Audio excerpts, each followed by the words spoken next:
It adds to my humility to welcome you all to this house where I have learned what it is to love. It is from here that I have received the first vibrations of love from the mother. This house has certain historic associations, not merely for me, because I lived here with my teacher for more than 12 years, but for all who are connected with mother, for it was given to the owner of this house, one of the most aristocratic families in Pondicherry, to put the first garland on mother as she landed in Pondicherry.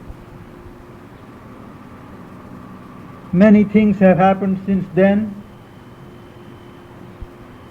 Mother has paid visit to this house, though not after I arrived here. She had asked my teacher to stay here, and it so happened, a series of circumstances, that I also found myself here. It is from the terrace of this house that I had the first glimpse of the mother's white aura, of which I had spoken to you in one of our talks. It is at the door of this house where mother has stopped the car and given the flower of surrender to my teacher when he was badly ill. It was here that I used to stand about 3:45 when mother was driving to the tennis court for years together, and she would bestow her tender smile on me as she was passing. And my whole life revolved and has been revolving on her smile of grace. For my sadhana, my way of yoga has not been one of knowledge, though it would appear as if I am a man of knowledge,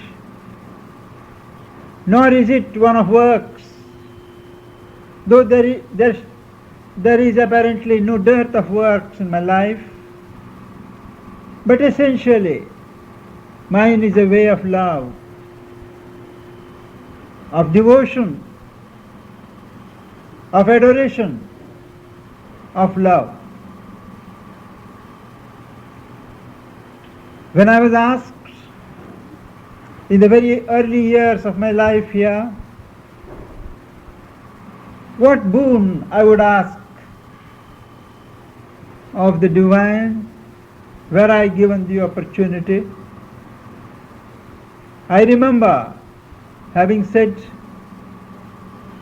devotion for the mother. And when in one of my first interviews with the mother, when there was mention of it, I told the mother that there was not that spring of devotion, though mentally I had great and deep regard, I was mentally surrendered, still there was not the continuous flow of devotion. She just asked with half a smile, "Oh, you don't? I said, no, mother. And since then, I have not known a moment when there has not been that spontaneous flow of love for mother or for anything that is associated with mother, that bears the name of mother. Having had this experience for certain decades, it did not require much persuasion for me to accept when she said later on that love is the greatest power on earth. That love is the greatest, easiest gate opening on the divine has been said by many mystics all over the world. But that love is a power, and the greatest power at that, I do not know if anyone else has said it. In fact, in our human way of putting things, love is considered to be a weakness. Love is considered to be a sentiment, which people of power, people of might, people of strength look down upon as the prerogative of weaklings. Perhaps it applies what passes for love among human relations. But even there, mother's outlook has been quite different. She would not condemn human love as most of the ascetic traditions in India and elsewhere do. She has always held that human love is the first imperfect expression of the true love which is trying to manifest itself on earth, bounded as we are by ignorance, egoism, falsehood.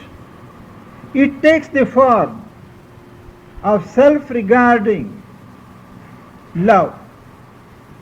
Some may call it lust if it is mixed with physical passion.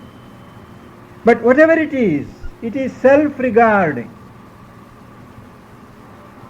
It may start with a movement of giving out, of self-giving to the other person.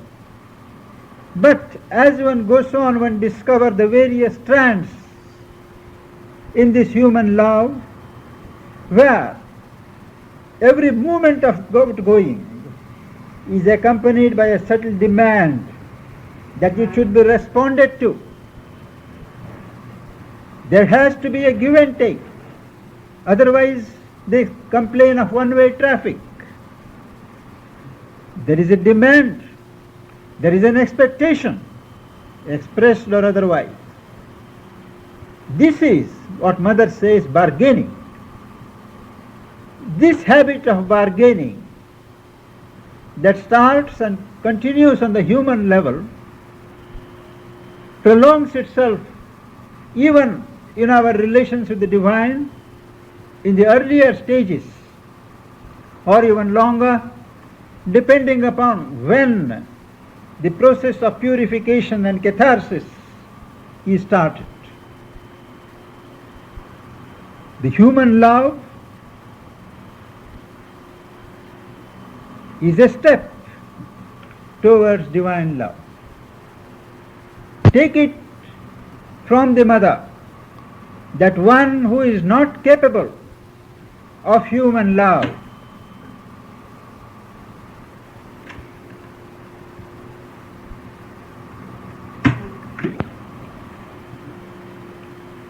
is going to find it extremely difficult to open to the divine love.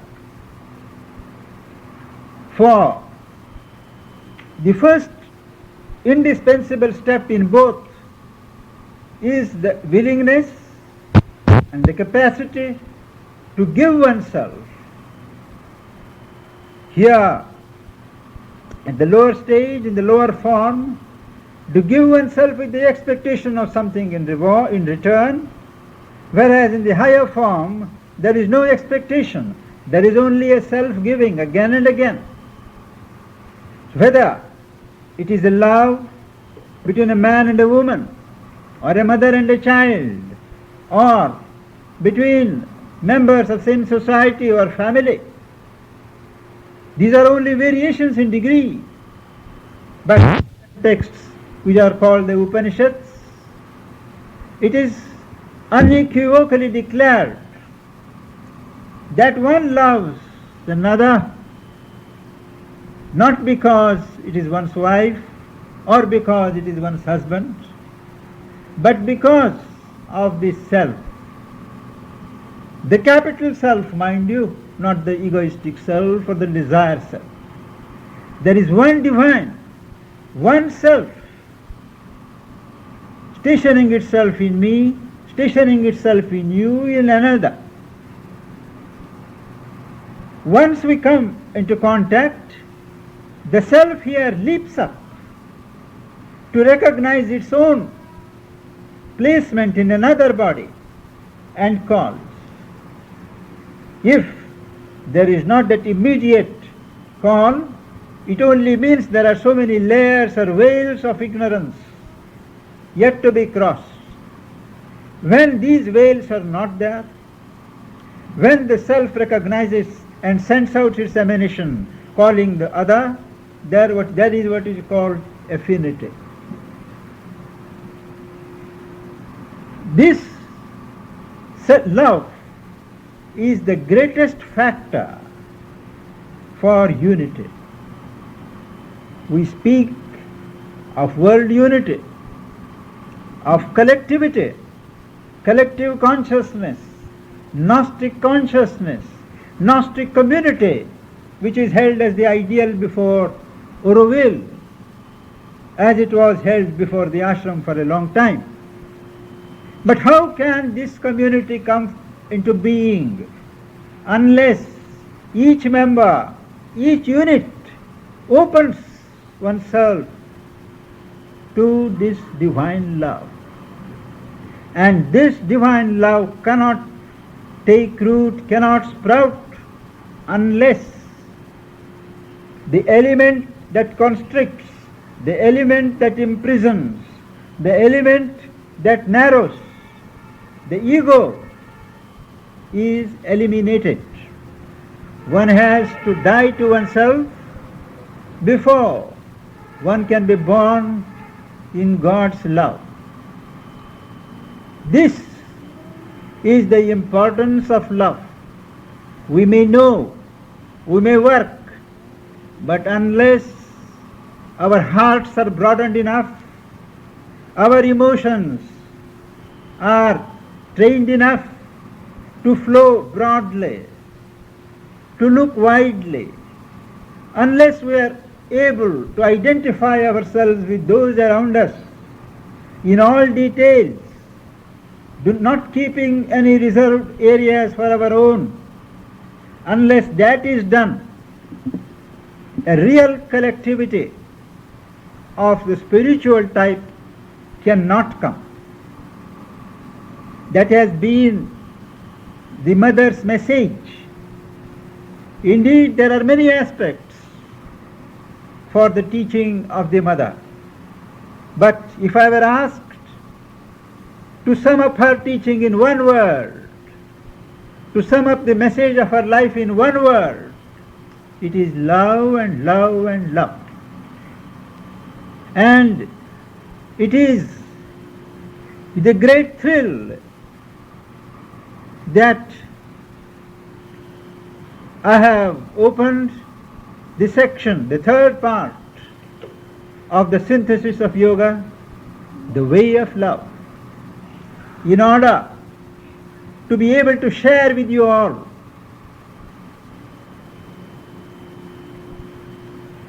the little knowledge of love The little experience of love, the drop of love that has meant an ocean for me, that has changed and altered the whole character of my life and the direction of my career. Speaking in the last talk which was held at Oroville, we had seen that it is possible to strive and arrive at God by means of knowledge alone, by means of works alone, by way of love alone. But they are partial realizations. For a seeker of the integral path, Sri Aurobindo has emphasized that all the three should converge. You may start anywhere you are attracted to. If you are strong in your mind, if the mind is developed, if it is the knowledge of God that is blossoming in you, that attracts you, no doubt you start with that. You start with the discipline of the mind, where you first separate things that are impermanent from the permanent, withdraw your consciousness, identify yourself with what is permanent and eternal. This is called the method of discrimination. Gradually, you detach yourself from what passes, the passing show as it is called, and center your consciousness on the eternal, the permanent, absolute truth, the divine. Once you do that, you allow your consciousness to be affected, to be filtered through that experience, and every action and reaction has to proceed from this center of consciousness which has been shifted from outside to inside. You develop the frontiers of your mind from the narrowness of the creeds and dogmas of religion and philosophy to which men normally are accustomed. Recognize that nobody can have a monopoly of truth. Open the winds of your mind to windows of your mind to the fresh winds of change, development, and receive the breath of knowledge from wherever it comes. And what is most important, translate this knowledge into practice. Otherwise, it remains, as Sri Aurobindo has described in another connection, only on the top shelf where nobody touches. It has to be brought down in life. If I am mentally convinced that what the Upanishad says, that all is Brahman, all is God, it will not do for me to keep it as a mental formula. It has to be rendered into my day-to-day life. I have to allow it to color my feelings, my emotions, so that I do not look upon X, Y, and Z as some people other than myself, but as portions of God, the same God of whom I am a portion. Consequence, a natural flow of charity, an easy understanding, a spontaneous harmony, a welling out of love towards others. It will not do to parrot the formula of knowledge left by our ancient seers. Knowledge has to be translated, and in the measure in which you seek to translate the high knowledge that has been given to you, you find that you have to express it in your day-to-day movements.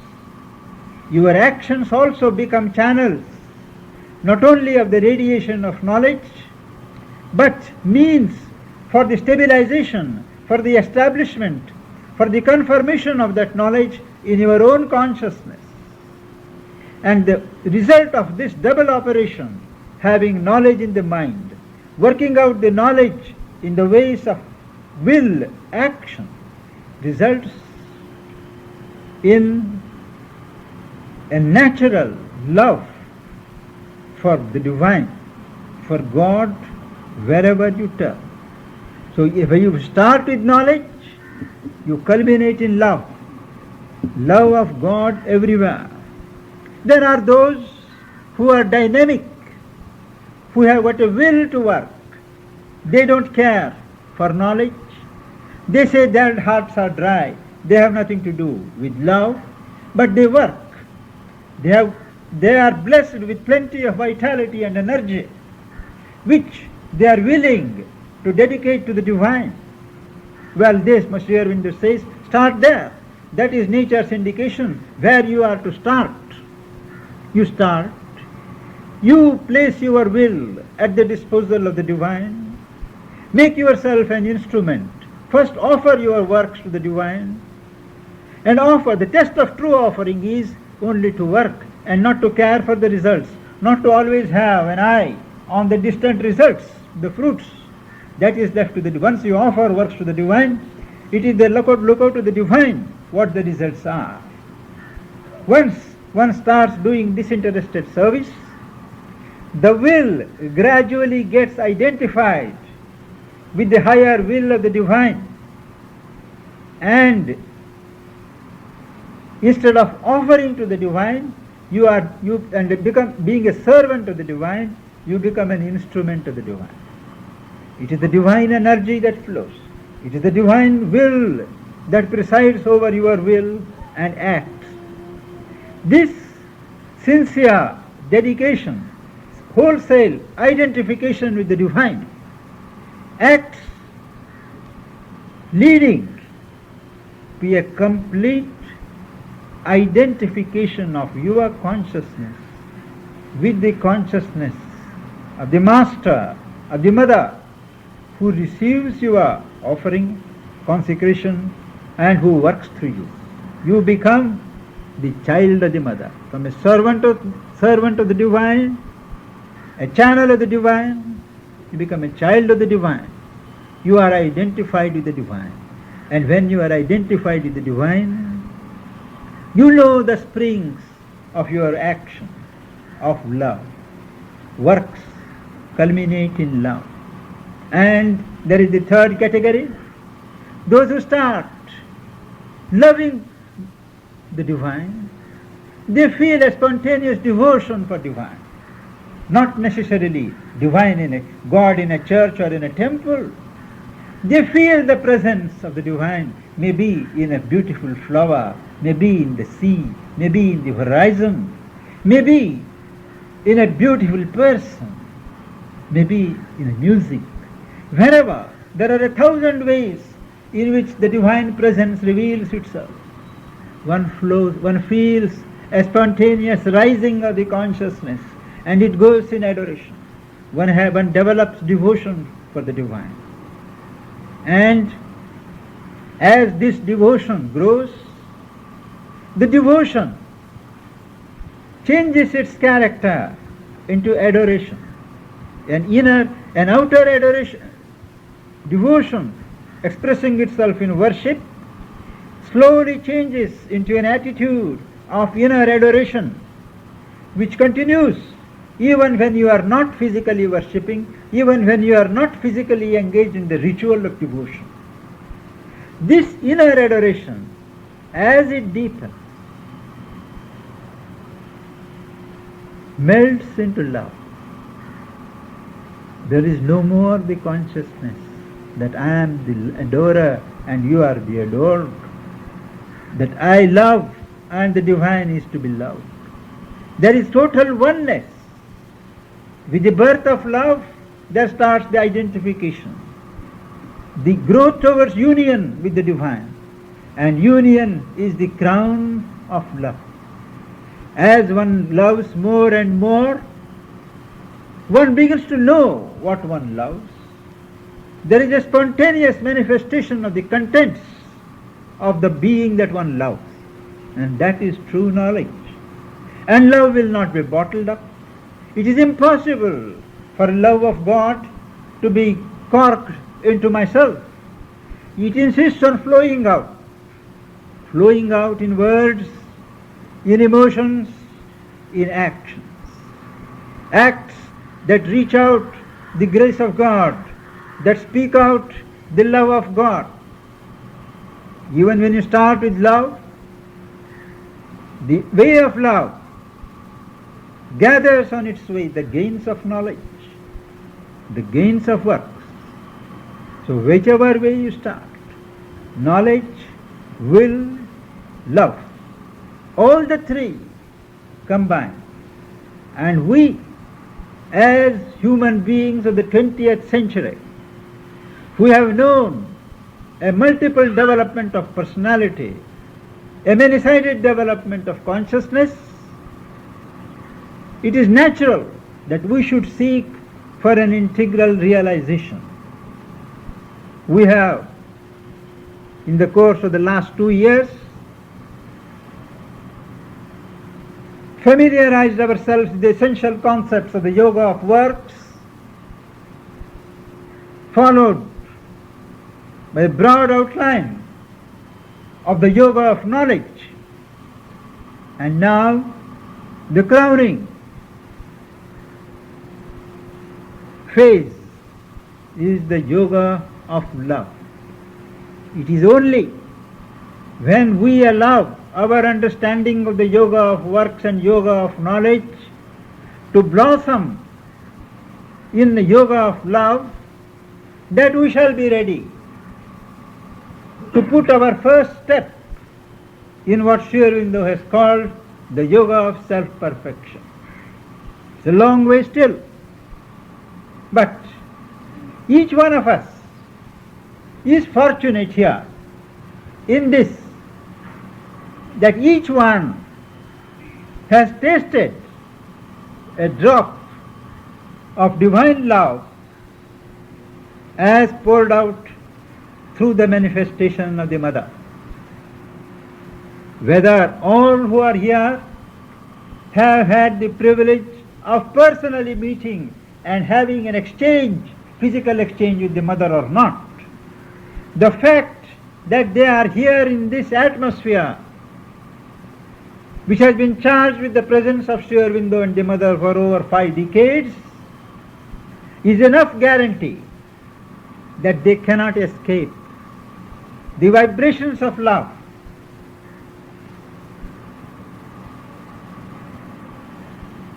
That are packed in this mystic community called the ashram and its extension called the Auroville. We know what we mean by love. At any rate, in the context of yoga, we know that love is based upon the psychic principle.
is based upon the principle of consciousness.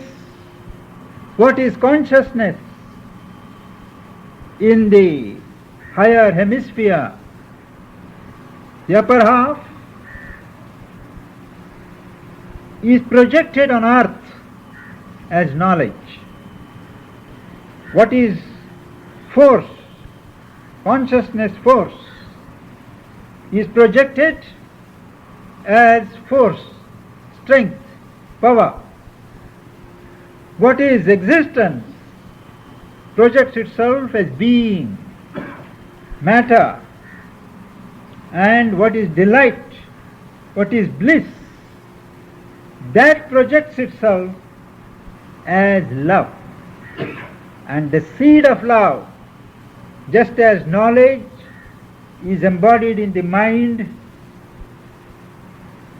power, force in the will,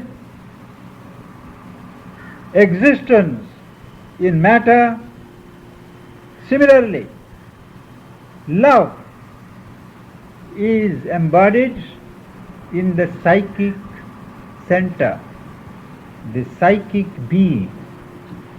We have known in one of our talks that man first begins with a psychic essence.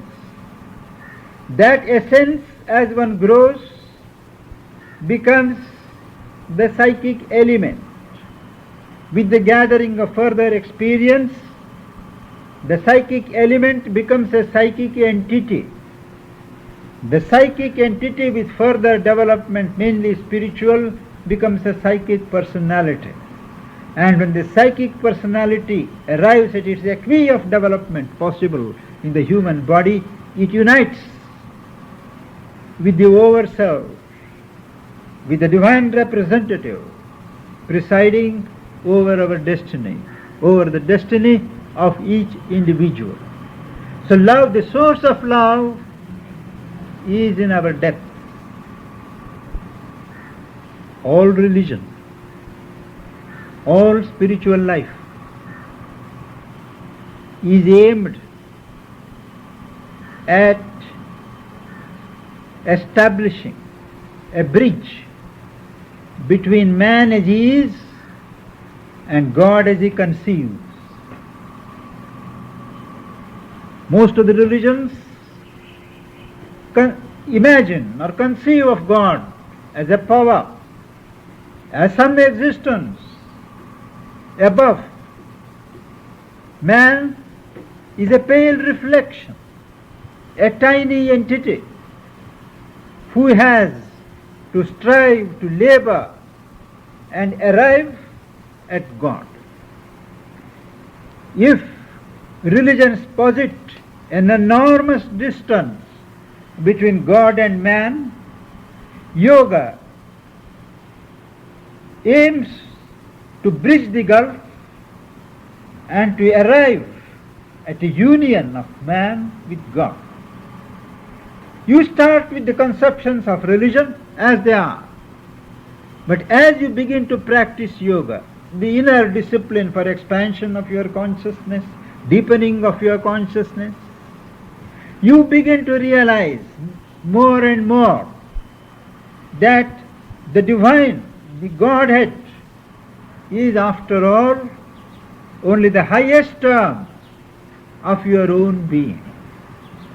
When you work for God, you begin to realize, as your will gets identified with the divine will, that ultimately, in the measure in which your will becomes one with His, you become one with Him. So with love, you start worshipping God, yourself the worshipper and He the worshipped. But as the yoga of devotion develops, as the inner adoration starts, as love sprouts, there is neither the lover nor the loved, but there is only the love. This is the function of yoga. Religions are there which conceive of God in the image of man. It has been humorously remarked that God conceived man in his own image and man returned the compliment.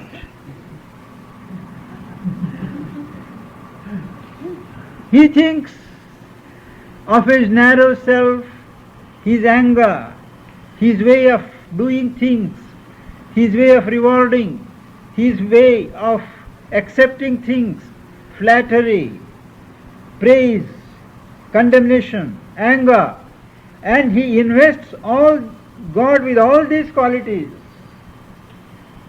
necessarily in a magnified form.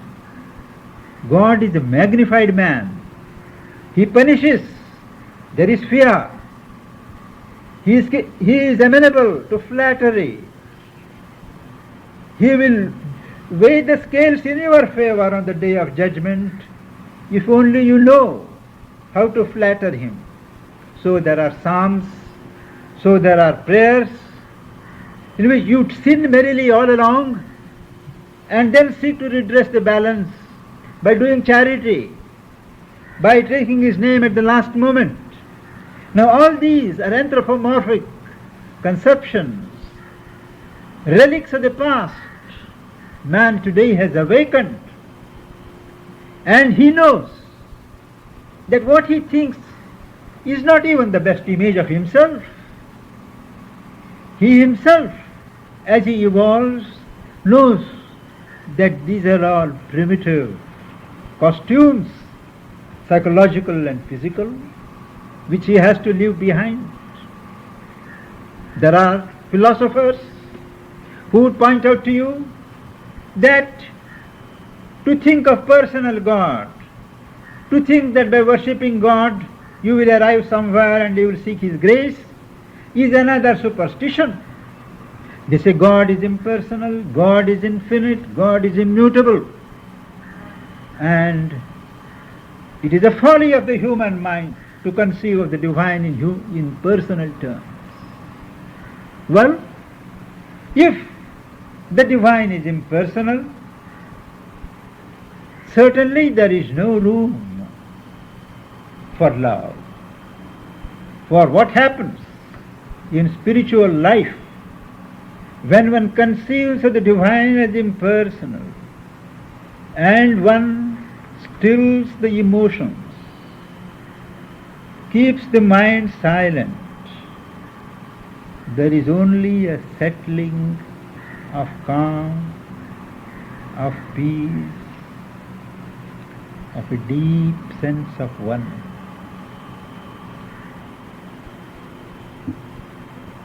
That is the culmination of that moment, is what the Buddha called nirvana. Silencing of all movement and activity. Your individual world ceases to be. And if everyone were to do that, fortunately they can't succeed, the world would cease to be. Certainly this is not the intention and the purpose of the divine in manifesting the universe. The purpose of man is not salvation, not escape, not bliss, but fulfillment. Fulfillment of the divine purpose on earth, in life. It is true, there is an aspect of the divine which is impersonal. That Sri Aurobindo points out is only to emphasize the freedom of the divine, to break out of all the limits of your formation. You think of God the beautiful, you think of God the merciful. Well, there are areas of manifestation where beauty, power, these do not apply. The infinity escapes. It is to underline the freedom of the divine, to escape from formulation in the personal formulas, that the formula that the theory of neti in the Upanishads, not this, not this. Not this means he is not only this. It does not mean this he is not. It means he is much more.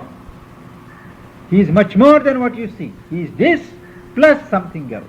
He is this world, but he is not exhausted by the world. If he is only this world, it is sheer paganism and pantheism. He is much more. One of the ancient verses in the Veda describes that he created the world out of himself and exceeded it by a digit. Only 1/4 is here, 3/4 is above. I am not sure of the arithmetic, but the idea is that he exceeds. There is the transcendent. The individual is a reality, the universal is a reality, but above there is the transcendent. The transcendent is the reality, also a reality. Normally, the individual is shut up in himself. He does not even have access to the divinity within him, to the individual divine. He has to make a special effort, or he has to be gifted by grace to get an opening into the universal divine, or he has to make an effort by rising upward and shoot upwards into the transcendent. But is it possible for one person, for an individual, to realize the divine in all the three aspects? Yes, said Sri Aurobindo, and that opportunity has been first given to humanity because of the manifestation in Mother. Mother, because she combined all the three embodiments of the divine, the transcendent, the universal and the individual in herself, she gave a chance to every individual who aspired for it to render that triple realization in one's own life. That possibility, that actuality has not passed with our physical passing, but it has been established on earth as a permanent possibility for everyone who cares to seek for it, to realize first God within, God around, and God above. All the three, as Sri Aurobindo put it picturesquely in another way, are three bows to his string. There was, I do not think most of you have seen him, a remarkable saint, a self-realized sage, about 60 miles from here at Arunachal, what is called Ramanashram. His name was Sri Ramana Maharshi. I have had the privilege of having his darshan more than once, and all that I remember still, that even when I think of him, there is a mountain of peace still over my head. He was one of those rishis who time and again, now and again, step out of the pages of the Upanishad to demonstrate to suffering humanity that there is a self, that there is a divine, which it is possible for man to realize and break out of the rounds of birth and death, of suffering and ignorance and falsehood. Some busybody who was passing from here on his way to his home broke his journey at Ramanashram,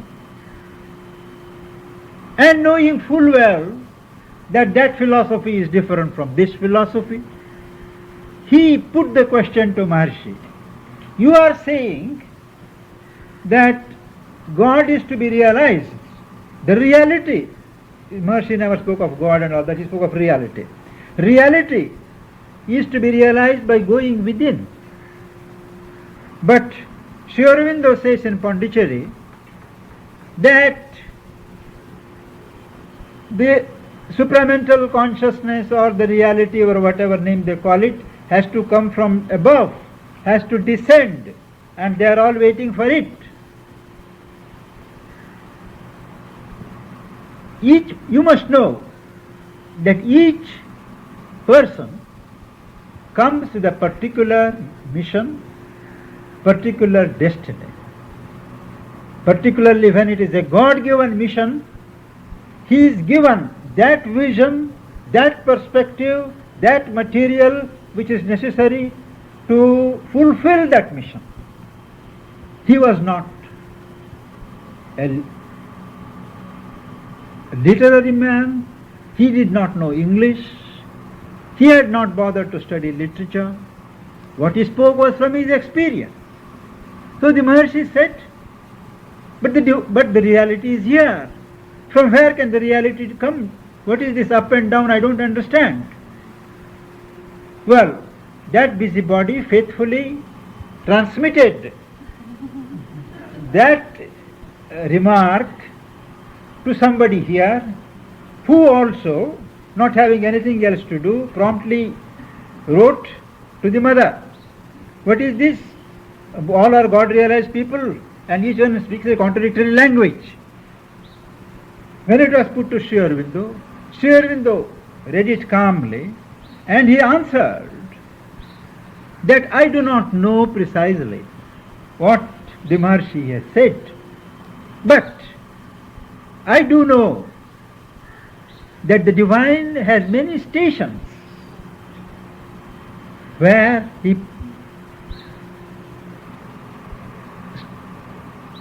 posits himself.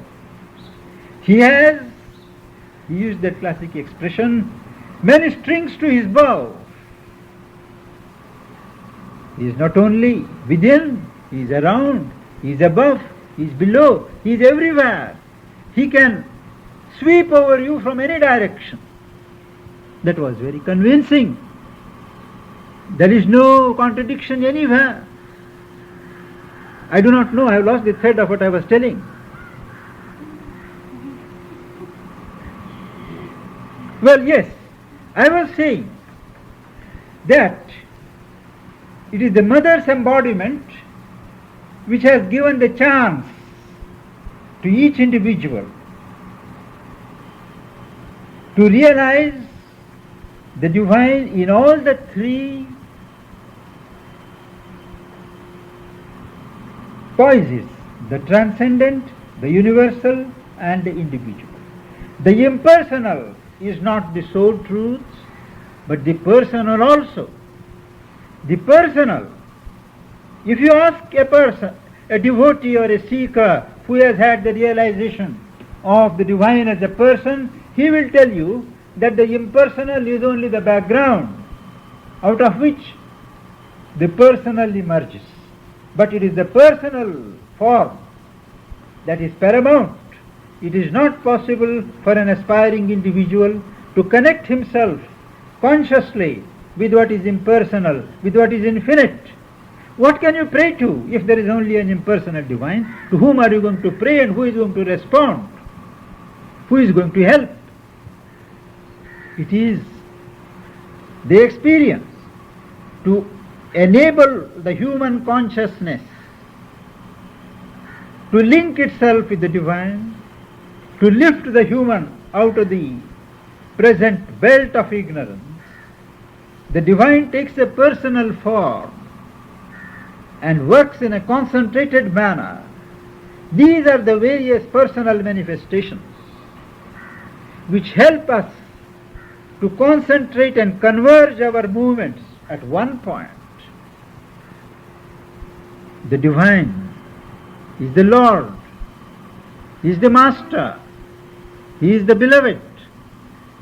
Once you have that magnet, center of reference, the rest is a natural unfolding. It is all right for a man of knowledge, for the jnanin, to scoff that love is a concession to the ignorant. It is also understandable if the man of love, who knows the divine only through love, where to condemn the man who seeks knowledge as a dry as dust philosopher, who knows only dry knowledge. Well, these are all partial truths. It is easy for us who are following the broad, many aspected teaching of Sri Aurobindo and the Mother to appreciate the role of each path, the role of each way towards the blossoming of divine life. And in that, love has a capital role to play. There are 2 or 3 other points which I shall sum up. Even in the yoga of love, nobody pretends that everybody starts with the purest of emotions, with the purest of motives. Man is an evolving being. So first there is thrown the lure of desire, the lure of earthly satisfactions. Man starts praying to God, thinking of God, asking of Him things that he wants, and the divine gives. Now till a man turns to spiritual life, every sincere prayer is answered in the terms in which things are sought. There was a saint on the western coast of India who was known and is still known 50 years after his passing to grant the worldly desires of his devotees. Anything that you ask, from a child to a palace, in some way or other he will give. And when he was asked, you are a man of God, instead of asking people to give up their desires, instead of denying them and giving them a shock and waking them to the higher reality, why is it that you are granting their worldly desires? He said, I give them what they want so that they may begin to ask what I want. And it is true that after the first wave of satisfactions by the divine bequest is spent out, one awakes. Why it is happening? How it is happening? One begins to be ashamed of oneself. One begins to deprecate, give up little by little the emphasis on physical and earthly satisfactions. You all know the story of a thief who had been to steal fruits in a garden, a wealthy man's garden. And when he was busy with his operations, attracted by the sound, number of people from the house, the garden, the servants rushed, and he saw all the ways of escape were closed. So he thought in a moment he had a brainwave.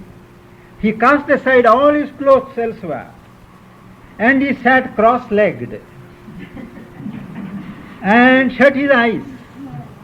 When people came with lanterns, torches and flames to find out the thief, they saw a holy man sitting. Then they went and woke up the owner, the owner's wife came with flowers, incense, they burnt it around. The next day morning, the news spread to the town, and there was a whole procession of people coming and going down, putting coconuts, giving money. The whole, there was a mountain of fruits, lemons, flowers. That man, he was really moved. I said, what is this? I am not a holy man, I am a fake holy man, and the whole world is coming, giving its homage to me. Supposing I were really a holy man. And that day, he changed his life. He stopped becoming his profession. He took to sannyas. He walked away, leaving all those things. A great movement of renunciation took place.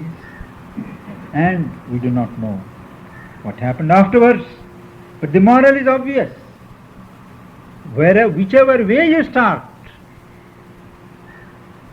God waits to give you the touch. I know when I was a student about 40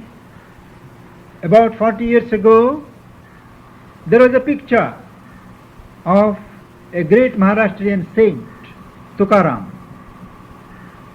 He was a man free from egoism, self-regard. All of us have it potentially in us to develop into lovers of God, into those who know God as love and through love.